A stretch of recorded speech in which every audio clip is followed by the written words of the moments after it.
Hey everybody, it's Jason Blaha here, and today I'm going to continue the series of demonstrating the lifts that you will be doing on the Ice Cream Fitness Novice Program 2.0. And today I'm going to show you guys the barbell row. And I have a number of sets of me doing the barbell row so that people get an idea of what's going on.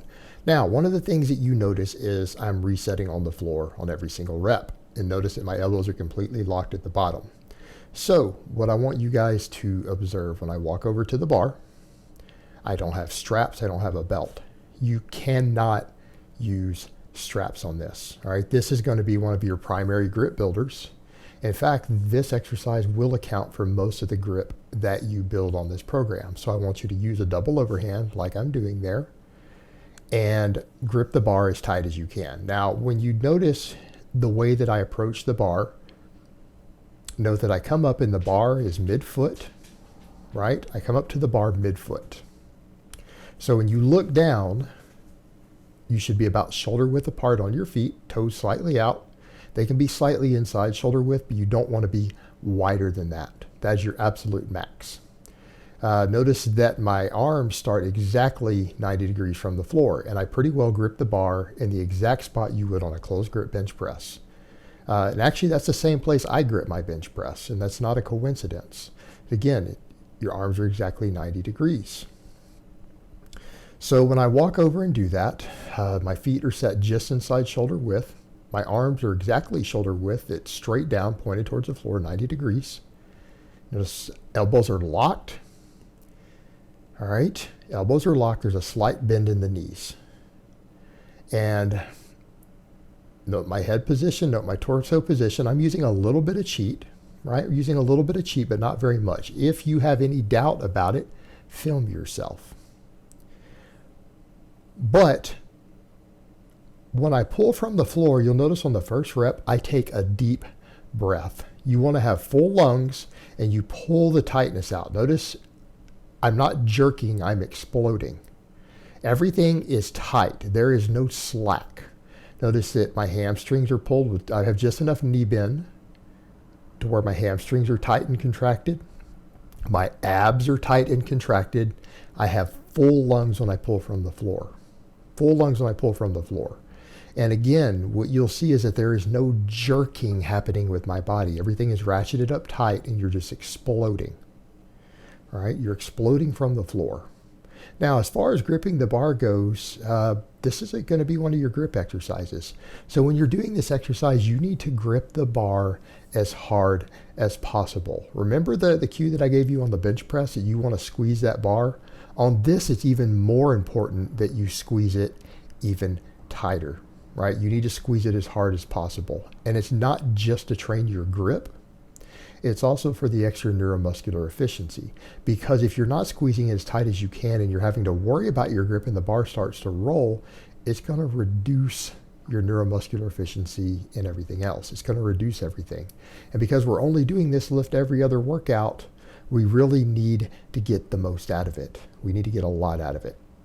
And what you're going to notice when I'm pulling off the floor each time, that's important because this lift is what we're using to build your deadlift up.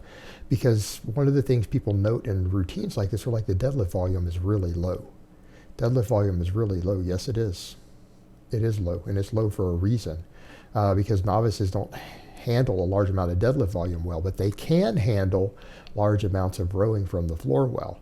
And one of the things you'll also notice is that my start position is very similar to a deadlift start position, isn't it?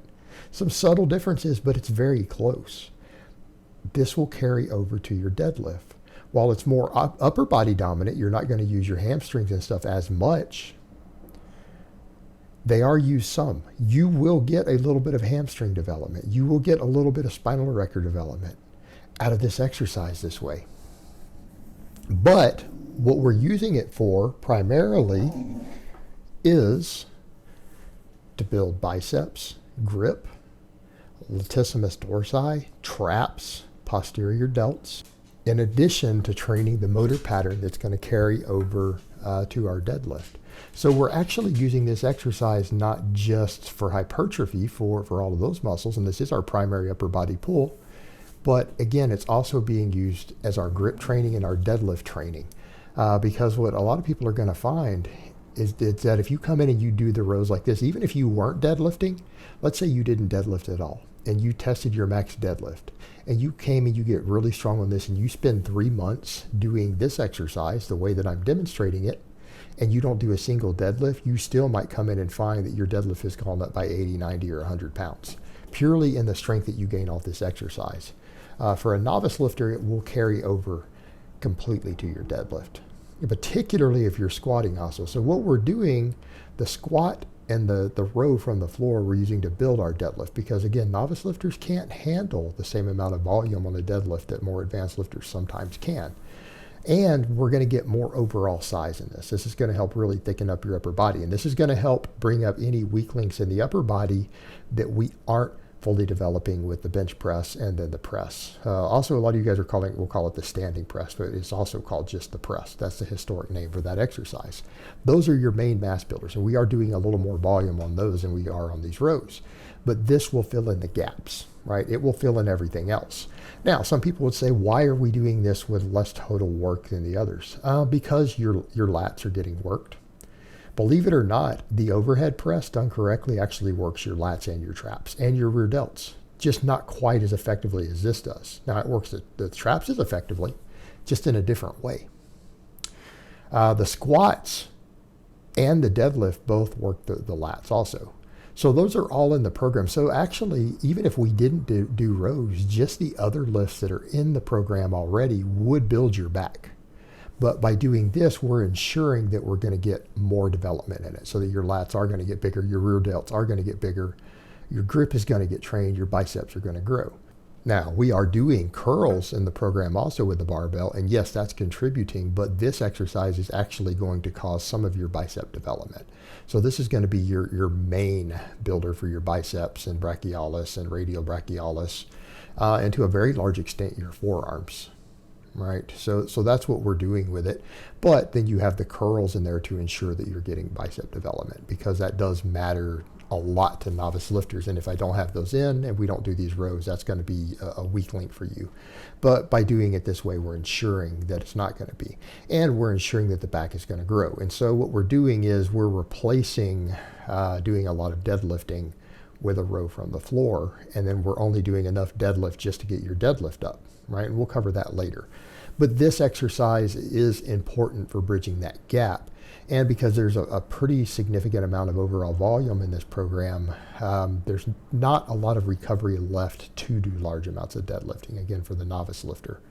So this really lets us balance things out a lot better, and it's a good fit in here.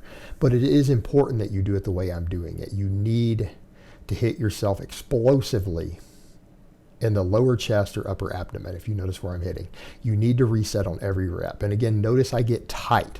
We get tight, and you take a deep breath on every single rep. And you need to make sure that the slack is pulled out of the bar. Again, you don't want to jerk on this. You are using the biceps and the lats to explode this weight off the floor.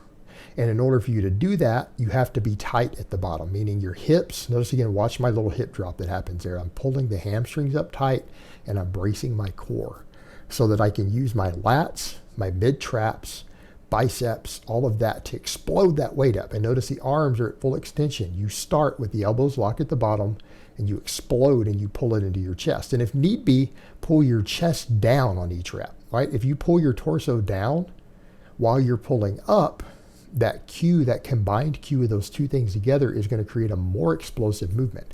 Now, sometimes it's going to knock your breath out, right?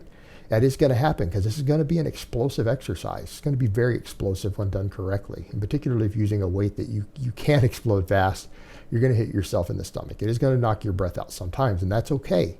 You'll learn to deal with it, right? You'll learn to deal with it. And that's why, again, it's important that you get a good breath on every single rep. But this is also an exercise that you don't necessarily have to go as heavy as some of these others, because it is explosive by its very nature. We do that. The other thing I want you to notice is that I'm not really controlling the weight particularly that much on the way down.